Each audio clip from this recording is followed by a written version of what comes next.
చంద్రబాబు ఏంటంటే వైసీపీకి ఒక పెద్ద టాస్క్ ఇచ్చాడు. అదేంటంటే నేను కనబడిన వాళ్ళంతా అరెస్ట్ చేస్తా, మీరు ఎలా కాపాడుకుంటారో కాపాడుకోండి అన్నట్టుగా. ఇప్పుడు జగన్కి ఏమిందంటే ఒకటి తన వాళ్ళని కాపాడుకోవాలి, ఎవరెవరిని అరెస్టులు చేస్తారో తెలియని పరిస్థితి ఏర్పడింది. అందుకని జగన్ కొన్ని నిర్ణయాలు తీసుకున్నట్టుగా మనకు కనబడుతుంది. ఒకటి జగన్ ఏమన్నాడంటే ఈ వ్యక్తుల పేరుతో ఎవరు పోస్టులు పెట్టకండి, వైసీపీ పేరుతోనే పార్టీ అఫీషియల్స్ హ్యాండిల్లో నుంచే పెట్టండి, ఏదైనా కేసులు వస్తే నా మీద వస్తాయి కాబట్టి నేను చూసుకుంటా. ఒకటి. రెండవది ఎక్కడికక్కడ అక్కడున్న లోకల్ నాయకులతో 13 ఉమ్మడి జిల్లాల్లో కొంత టీములను ఏర్పాటు చేసి టాస్క్ ఫోర్స్ పెట్టడం, జిల్లాల వారీగా ఉమ్మడి జిల్లాల వారీగా టాస్క్ ఫోర్సు, కేంద్రం సెంట్రల్ స్థాయిలో టాస్క్ ఫోర్స్ పెట్టి వీళ్ళు కాంటాక్ట్లో ఉంటారు, వీళ్ళ నెంబర్స్ ఉంటాయి, వీళ్ళకి మీరు ఎవరైనా ఇమీడియట్గా ఫోన్ చేస్తే వాళ్ళు ఇమీడియట్గా లోకల్గా ఇమీడియట్గా పోలీస్ స్టేషన్కి వచ్చేస్తారు, వాళ్ళు పోలీసులతో మాట్లాడతారు అనేది ఒకటి. మూడవది సెంట్రల్ కమాండ్ కంట్రోల్ ఏర్పాటు చేయాలి. తాడేపల్లిలో సెంట్రల్ కమాండ్ కంట్రోల్ ఏర్పాటు చేసి 24/7 ఆ ఫోన్ నెంబర్లు పనిచేస్తుంటే ఆ ఫోన్ నెంబర్లని జగన్ కూడా మొన్న ప్రదర్శించాడు. అందరూ ఆ ఫోన్ నెంబర్ నోట్ చేసుకోండి, వాళ్ళ ఇళ్లలో వాళ్ళకి ఇవ్వండి, ఎవరికైనా డౌట్ ఉంటే. 24/7 అర్ధరాత్రి ఫోన్ చేసినా కూడా మీకు ఇమీడియట్గా ఇది అవుతుంది. లీగల్ సెల్ని ఫామ్ చేశారు, ఎక్కడికక్కడ ఇది చేయాలి. దీనికి తెలుగుదేశం కౌంటర్గా ఏం చేస్తుంది, లీగల్గా అరెస్టులు చేయరు వాళ్ళు. సడన్గా వచ్చి పోలీసులు అర్లీ మార్నింగ్ 2కో 3కో వచ్చి తలుపులు తట్టి లేదా తలుపులు బద్దలు కొట్టి ఎత్తుకెళ్ళిపోతారు. అంటే మఫ్టీలో వస్తారు, వాళ్ళు పోలీసులా ఇంకెవరో తెలియదు, ఎత్తుకుపోతారు. ఇది ఎప్పటి నుంచో ఉండే వ్యవహారమే. మేము నక్సలైట్ పార్టీలో ఉన్నప్పుడు మమ్మల్ని అంతా ఎత్తుకుపోయింది, అలాగే ఎత్తుకుపోయేవాళ్ళు. వాళ్ళు పోలీసులు అన్ని చూసేవాళ్ళకి తెలియదు. ఎవడో సడన్గా వస్తారు, పట్టుకొని వెహికల్లో వేసుకొని వెళ్ళిపోతారు. చూసేవాళ్ళకి ఏముండే, ఎవడో ఒకడు ఒక నలుగురు వచ్చారు, ఒకరిని పట్టుకుపోయారు, పోలీసులు అని తెలియదు కదా. అందుకని మేము అరిసేవాళ్ళం, బాబు వీళ్ళు పోలీసులు, మేము నక్సలైట్లు అని గట్టిగా అరిస్తే కానీ జనాలకు తెలియదు. అరవనేయకుండా వాళ్ళు నోరు మూసుకునేవాళ్ళు. ఈ ప్రక్రియ ఎప్పటి నుంచో జరుగుతుంది. ఇది ఏ ప్రభుత్వంలో జరుగుతుంది. జగన్ కూడా ఇదే పని చేసేవాడు కదా. అర్ధరాత్రి వెళ్ళి చాలామంది మీద పోలీసులు దాడులు చేసి పట్టుకొచ్చారు కదా జగన్ పీరియడ్లో. పెద్ద పెద్ద నాయకులు, అచ్చెన్నాయుడు లాంటి వాళ్ళని, బండారు సత్యనారాయణ లాంటి వాళ్ళని, వీళ్ళందరినీ ఇదే పనులు కదా జగన్ చేసింది. ఇప్పుడు జగన్కి అదే పని జరుగుతుంది. అంటే వాళ్ళకప్పుడు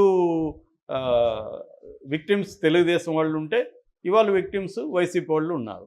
సో ఇదే జరుగుతుంది. సో ఇప్పుడు జగన్ వీళ్ళని కాపాడుకోవడానికి ఈ పని చేస్తున్నాడు.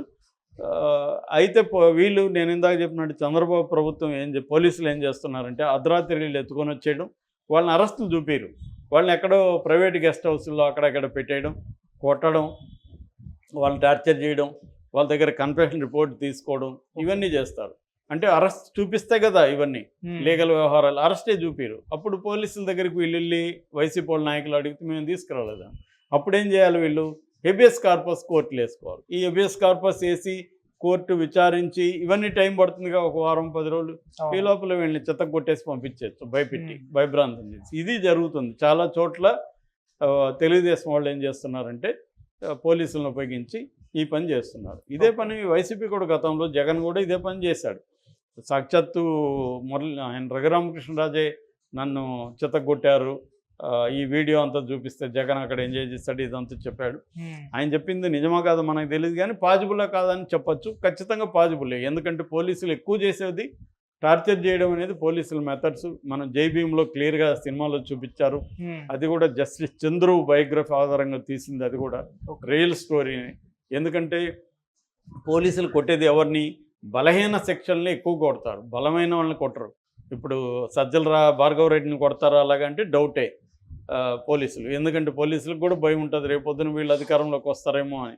కాబట్టి పేదలు మామూలు వాళ్ళని ఎక్కువగా పోలీసులు చిత్రహింసలు పెడతారు, వాళ్ళకి బలం ఉండదు. కాబట్టి జగన్ని తీసుకుపోయి కొట్టగలరా వీళ్ళు, కొట్టలేరు. అలాగే జగన్ ఉన్నప్పుడు లోకేష్ను చంద్రబాబును కొట్టగలరా, కొట్టరు. అప్పుడు ఏంటంటే న్యాయస్థానాలు అందరూ కూడా హక్కులు ఇవన్నీ మాట్లాడతాయి.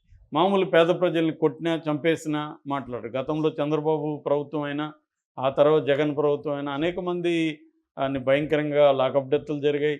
ఇక్కడ కూడా రేవంత్ రెడ్డి పీరియడ్లో కూడా లాకప్ డెత్తులు జరిగాయి. మనం కూడా 2-3 మాట్లాడుకున్నాం. ఇది పోలీస్ వైలెన్స్ అనేది బలంగానే ఉంటుంది ఎక్కడ చూసినా. అది రాజకీయ ఒత్తిడి వల్లే పోలీసులు కూడా ఎక్కువ చేస్తారు. మామూలుగా పోలీసులు కనబడిన ఉన్నంత కొట్టాలనో చంపాలని అనుకోరు వాళ్ళు. ప్రెజర్ ఉండదు. జైభీంలో కూడా ఈ పాయింట్ బలంగా చూపించారు.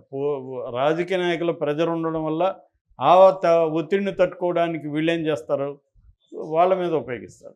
అందుకని జైళ్ళల్లో కానీ పోలీస్ స్టేషన్లో పేదలు, ముఖ్యంగా దళితులు, బీసీలు, ఎస్టీలు వీళ్ళ పాపులేషన్ ఎక్కువ ఉంటుంది. ఫర్ ఎగ్జాంపుల్ మనకు ఆదివాసీలు మొత్తం పాపులేషన్లో 8% ఉంటే జైళ్ళల్లో ఖైదీలలో 20% ఆదివాసీలే ఉంటారు. ఎందుకు, వాళ్ళకి బెయిల్ అప్లై చేయాలంటే తెలియదు, కోర్టుకి డబ్బులు కట్టలేరు, లాయర్లకి డబ్బులు కట్టలేరు, వాళ్ళకి ఆ స్తోమత ఉండదు. కాబట్టి వాళ్ళు అలా పడి ఉంటారు. వాళ్ళకి నేరం నిరూపితం కాకపోయినా అలాగ ఉంటారు. నేను జైల్లో ఉన్నప్పుడు 19 మంది యానాదులు 4 ఏళ్ళుగా ముద్దాయిలుగా 4 ఏళ్ళుగా, నేను వచ్చేసేసరికి కూడా వాళ్ళు ఉన్నారు, మళ్ళీ ఎన్ని రోజులు ఉన్నారు తెలియదు, 4 ఏళ్ళు వాళ్ళు ఉన్నారు. అంటే అర్థం ఏంటి, వాళ్ళు నేరం చేయలేదు, నేరం చేశారో లేదో ప్రూవ్ కాలేదు, ఓన్లీ నేరం చేశారని ఆరోపించబడిన వ్యక్తులు. అదే డబ్బున్నవాడు అంటే ఏం చేస్తాడు, అడ్వకేట్లను పెట్టుకొని వాడు బయటకు వచ్చేస్తాడు త్వరగా. వీళ్ళైతే అలా రాలేరు. ఇది మన క్రిమినల్ జస్టిస్ సిస్టంలో ఉండే criminal nature of the justice system. So అలాగా ఇప్పుడు వైసీపీలో కూడా సఫర్ అవుతుండేది ఎవరు, మామూలు పేదలు. కొంత డబ్బు ఉండేవాళ్ళు, కొంత పరపతి ఉండేవాళ్ళు మేనేజ్ చేసుకుంటారు. సజ్జల భార్గవరెడ్డి లాంటి వాళ్ళు, వాళ్ళకి అన్నీ ఉంటాయి. కాబట్టి ఇక్కడ కూడా మళ్ళీ సఫర్ అయ్యేది సామాన్య ప్రజలే. అంటే ఇది ఒక వార్ లాగా జరుగుతుంది ఇద్దరి మధ్య. ఈ వార్లో ప్రజెంట్ అయితే అధికారం